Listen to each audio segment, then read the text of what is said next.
உற்சாகமான வணக்கங்கள். நம்ம வீட்லிங்க குழந்தை வேகமாக ஓடினா, டேய் வேகமாக ஓடாதடா, கீழே விழுந்துருவ, பார்த்து போ அப்படிம்போம். அழுது அடம்பிடிச்சி ஐஸ்கிரீம் வேணும்னு எவ்வளவுதான் தொந்தரவு பண்ணாலும், வேண்டாம்ப்பா சளி பிடிச்சிக்கும், வேறு ஏதாவது கேளு வாங்கித்தர்றேன் அப்படிம்போம். ரொம்ப நேரம் செல்ஃபோன் நோண்டிகிட்டே தூக்கத்தை கெடுத்துட்டு நைட்டு படுக்கும்போது பெட்டில் படுத்துட்டு ஏதோ ஒன்று விளையாண்டுட்டே இருந்தான்னா அதட்டுவோம். செல்ஃபோனை ஆஃப் பண்ணிவிட்டு கம்முன்னு படு, கண்ணு கெட்டு போயிடும், தூக்கம் வராது, நேரமே படுத்து நல்லபடியாக தூங்கு, அப்போ தான் காலையில் ஸ்கூலுக்கு போக முடியும்னு அட்வைஸ் பண்ணுவோம். வண்டியில் ஃபேமிலியோடு போகும்போதோ இல்லை தனிமையில் போகும்போதோ ஒரு குறிப்பிட்ட லெவலுக்கு மேலே வண்டி ஸ்பீடப் ஆகிற மாதிரி இருந்தால், எங்க பார்த்து கொஞ்சம் மெதுவாக போங்க, எதுக்கு இவ்வளோ வேகமாக போகிறீங்க அப்படிம்போம். நம்ம குடும்பத்துக்குள்ளே இந்த மாதிரி அவங்கள பார்த்து நம்ம பேசுகிற இந்த ஒவ்வொரு வார்த்தைக்கு பின்னாலையும் ஒரு 3 ரீசன் இருக்குது இதை பயன்படுத்துறதுக்கு.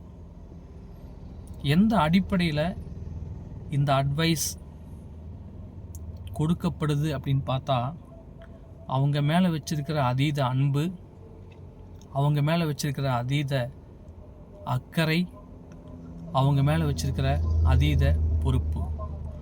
Love and care and responsibility. அதனால தான் அவங்க நம்ம சொல்கிறத அக்செப்ட் பண்ணிக்கிறாங்க. கிட்டத்தட்ட நண்பர்களே, எப்படி நம்ம குடும்பத்தில் இந்த மாதிரியான வேர்டிங்ஸை நம்ம பயன்படுத்தும் போது அது நம்மளுடைய நலனுக்காக தான் புரிஞ்சுக்கிட்டு அதை மாற்றுறதுக்கு முயற்சி பண்ணுறாங்களோ குழந்தையோ கணவனோ மனைவியோ, அதுபோல தான் ஒரு இன்சூரன்ஸ் அட்வைசர் லைஃப் இன்சூரன்ஸ் எடுத்து வைங்க, ஹெல்த் இன்சூரன்ஸ் எடுத்து வைங்க, உங்களோட குடும்பம் மற்றும் அதன் எதிர்காலம் பாதுகாப்பாக இருக்கும்.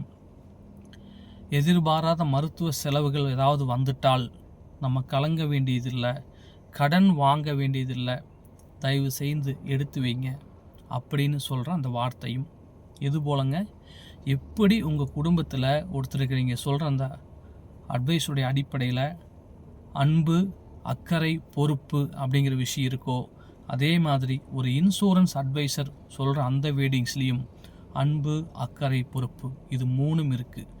இது நீங்கள் பார்க்குற விஷயம், நீங்கள் பண்ணுற விஷயம் உங்கள் மனசுக்கு நியாயம்னு பட்டால் இதுவும் நியாயமே. உங்கள் பார்வையை மாற்றினா ஒரு இன்சூரன்ஸ் அட்வைசர் உங்கள்கிட்ட அப்ரோச் பண்ணுறது வியாபார நோக்கத்திற்காக மட்டுமல்ல, அதற்காக மட்டும்தான் அவர் வந்தார் அப்படிங்கிறது இல்லை. உங்கள் மேலே வச்சிருக்கிற ஒரு அதீத அன்பு, அக்கறை மற்றும் பொறுப்பு அதுவும் ஒரு காரணம்தான் அப்படிங்கிறதையும் நீங்கள் புரிஞ்சுக்கணும். வாழ்க வளமுடன்.